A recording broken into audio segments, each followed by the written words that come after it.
What's cracking, y'all? You are now watching Boo TV. Appreciate you for stopping in. Like, comment, subscribe, hit the bell, stay notified, and let's get into the topic for today. What up, y'all? Popped up on this one randomly. Didn't know Byron Scott had his own podcast or YouTube channel, but I shouldn't even be surprised. Practically every player or ex-player has a podcast and speaking medium now. Talk sports, talk basketball, talk whatever. So I don't even know why I'm surprised. But aside of Kobe Bryant, you never knew. Was he too tough for his own good? It will be hard to find some Kobe stuff that I'm not aware of, but you never know. Let's see what this is about. Tell us this story, Kobe story that like nobody knows. A Kobe story that nobody knows. From your perspective. And for anybody that doesn't know, Byron Scott played with Kobe when Kobe was younger and coached Kobe at the end of his career. Well, I'm sure a few people know this story, but the mass of people don't know this story. So, again, as a 17, 18-year-old kid, Kobe had never been to a beach. He ain't never seen ocean and all that stuff, right? Mm-hmm. So I tell him, and D. Fisher was with us as well. Travis Knight. Do you remember Travis Knight? These are all three rookies. So I said, listen, we're gonna go to the beach. I'm gonna take y'all to the beach, and we're just gonna talk basketball. You know, we're gonna talk life in general. You know, this is after a practice. This is after a practice. Yeah. So we all go down and we go walking around the beach, and they're just looking at the water and just chilling and just tripping off the ocean. And they're like, man, I ain't never seen nothing like this. This is unbelievable. So after they get over the oh my God, type of look, then we start talking about basketball.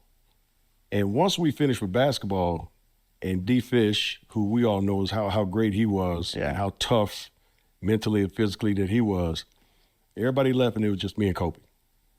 And he just started talking about the 80s, 80s basketball. Man, B, I wish I would have played with you guys back in the 80s, because I just love the way you guys played, the physicalness of the game, how everybody was tough. You go down the line, you get knocked down and blah, blah, blah. And we just went on and on.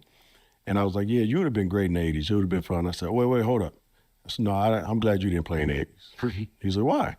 Because my ass would have been sitting on the bench. And I said, not like playing. Dog. I didn't want to be no six man. You know what I'm saying? I said, so you playing in the 2000s and blah, that was perfect for you. Stay your ass there. I don't want you back in the 80s taking my spot. Oh, that's great. So talk about his work ethics, man, because they're legendary. Yeah. And people still to this day talk about his work ethics. I mean, you've seen them. Mm-hmm. I've seen them. I've been invited to some of the summer ones, mm-hmm. and some of the things that I went to a workout with him one time. I'll tell you a quick story. He invited me to a workout. He says, Jay, we're going to be here at 4 a.m. This was in Orange County one summer, and we worked on just one area, and it was just midsection, abs. I don't think I walked for 2 straight days afterwards. I never worked out with him ever again after that. That's my quick and only story about his work ethics. But you worked out with him quite frequently. Yeah. Talk about his work ethics. Well, you know what? There's 3 people in my lifetime that I admired on how hard they worked. Jerry Rice, Walter Payton, Kobe Bryant. Yeah. And his was legendary, Kobe, as far as he never worked out just once a day. No. Like you just said, he would get up at 4 a.m. Yeah. Or he said, meet me at a gym at 4 a.m. And he would work out for 2-3 hours lifting because he knew he had to get stronger. You had to get bigger. You're a basketball player. Just get stronger, right? Yeah. Then he would go eat breakfast, and then he'd come back and he'd make 500 shots. So he'd be there another 2 hours. Then he'd get ready for practice, right? Yeah. He'd go through a 2.5 hour, 3 hour practice like it's nothing. Then he'd go have lunch and blah, blah, blah. He'd chill out for another hour. Then he'd come back at night and work out again. And it was crazy to me because he had his method of it was scientific. Because he was like, B, if I work out 3 times a day, and all these other guys who are so-called great players work out just for practice, they just work out that 1 time a day. He said, over a 5-year period, they can't catch me. I've worked out that much. I've worked on my body. I've worked on my footwork. I worked on my shot. So 5-10 years from now, they can't catch me. They that far behind. And I never thought about it until he explained it to me. Mm-hmm. You know, because I was a guy that in the summertime, to the gym, lift weights. Go to the track, I'll run for 2 hours. Mm-hmm. You know, I have my boy Henry Hines, right? Then I go play. And that's equivalent to 3 times a day. You know what I'm saying? Yeah. But I never thought of it or never put it in the type of method that he was talking about. And I just thought it was ironic that, you know, a young man got it that quickly. He understood that if I worked out harder and longer and more than the guy who's supposed to be on my level, sooner or later he won't be on my level anymore. Wow. And I mean, it was deep, but he was, as you know, he was that type of thinker as well. You know, Kobe was extremely intelligent. Yeah. You know, extremely intelligent. So he just said, you know, scientifically, if I do this, you can't catch me. Yeah. And he was right. And it worked. And it worked. And I tell people this all the time too, Kid Jay. Kobe Bryant was not the most talented player that I've seen on a basketball court. Tracy McGrady was more talented. Vince Carter was more talented. Yeah. But, and this is no disrespect to those two because I love both of those guys. You know, VC, unbelievable. Tracy McGrady, unbelievable. Both Hall of Famers, no doubt about it, right? But they didn't have that that Kobe had. Yeah.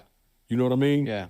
And that's why when he would go against those guys, he would shine. Seek and destroy. Plus the fact that when he went against those guys, it was like he looked. Kobe was a seek and destroy guy. Anybody that, you know, you compare to him, he felt was around his level. That other guy, those other guys, Kobe was on a seek and destroy mission. I want to guard him. Show me what you got. Show me what all the talk is about, because I know what I'm bringing. For those guys. Yeah, he looked. Yeah, that was his motivation. Yeah. He looked to play against the best guys. Yeah. LeBron, no, I'm guarding him. Yeah. You don't see superstars today say, I want the best player on the team. I want to guard him. Yeah. And we played a game against Orlando when they had Tracy McGrady. Tracy had 26 and a half. We go in at halftime. I'm like, hey, man, the guy that's guarding him, you guys got to do it. Kobe said, Coach, I got Tracy. Tracy ended with 30. 4 points. 4 points in Probably second all half. at the free throw line. 4 points second half. So that was his mentality. That's why he's one of the greatest of all times. Now, do you think that work ethic, did that attribute to his injuries at all? I think anytime you work as hard as he worked, the human body can only take so much. Yeah. You know what I'm saying? So, the Achilles, the knee, the shoulder, all those things I think contribute to the work ethic that he had. But the thing about Kobe, he didn't care. Yeah. He didn't care. He also understood as a basketball player, it's a short period. 10 years, a decade is not that long. Yeah. He understood that his window was not going to be 40 years. I'm not a doctor. I can't practice, medicine for 40 years. I'm not a lawyer. I can't practice law for 40 years. But I can practice this game for 15 to 20 and give it everything I got. Now, is it going to shorten my career as far as the injuries and things like that? He's like, yeah, probably so. But you know what? I'll deal with that later. And that was his mentality. And we talked about the mental toughness. This guy has to be the toughest guy I've ever seen in my life. I've never seen anybody to this day tear an Achilles and walk off the basketball court. I've seen a whole lot of them tear it and get carried off. And tear it and never come back. Tear and never come back. Now, I saw him tear it, go to the bench, come back in because he got fouled, made the 2 free throws, and then walk to the locker room. Yeah. Gary Vee said this so many times. He said he mentally and physically is one of the toughest guys, if not the toughest I've ever been around. That's like one of the most iconic sports moments for me. The Kobe Achilles. Now, I remember where I was when it happened, man. Yeah, and I agree with that. And Gary Vee's been around a whole lot of guys, in professional basketball that were supposed to be tough and all this stuff. But KB, there's nobody like him.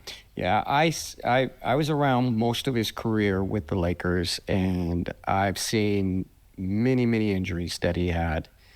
I mean, fingers Fingers, going yep. different directions. Yep. Gary Vitti just popping them back into place right there on the court. On the court. Yeah, yeah. Whereas other players run back to the locker room and Don't come back out. And then they sit out the rest of the game. Snap it. Kobe just snap it right back in the game.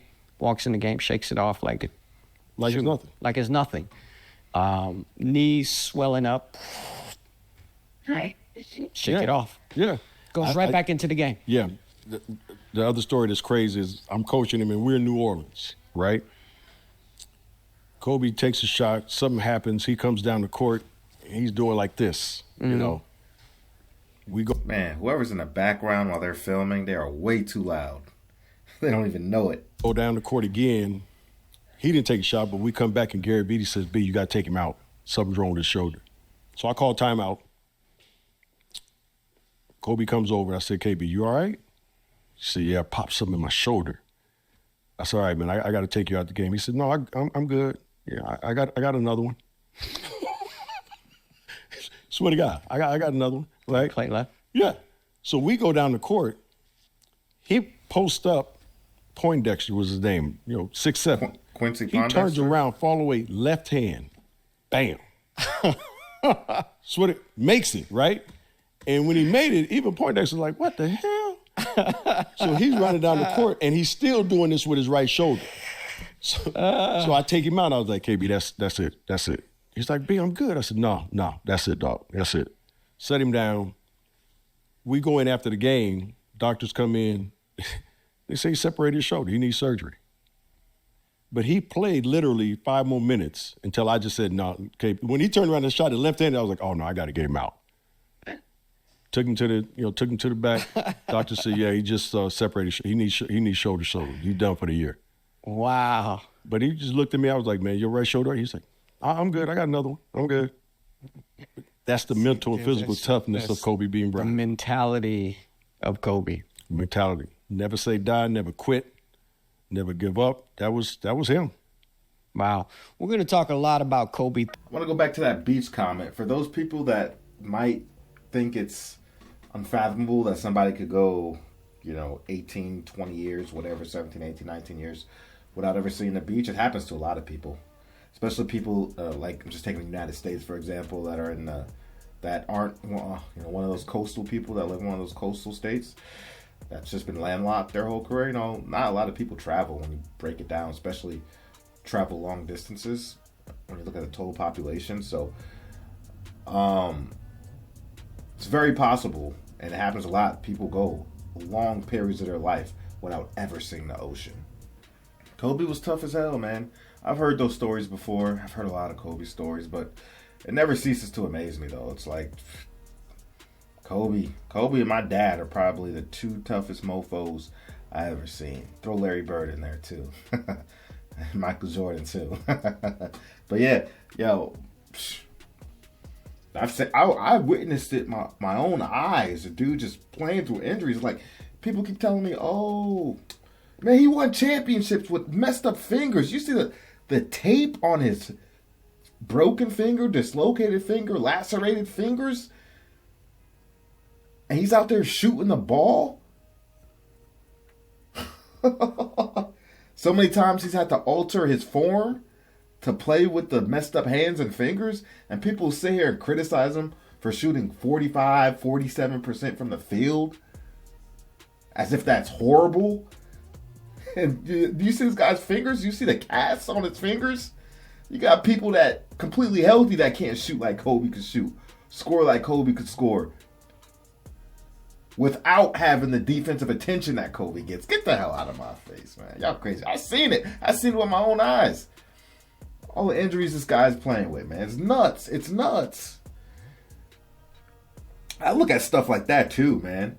I look at stuff, yeah, he shot 46, 47% from the field, 45, whatever. Yeah, with a completely messed up body. Get out of here, man. Check out our Kobe Bryant playlist. Like, comment, subscribe, hit the bell, stay notified. I'll catch you on the next one, folks. We out, baby.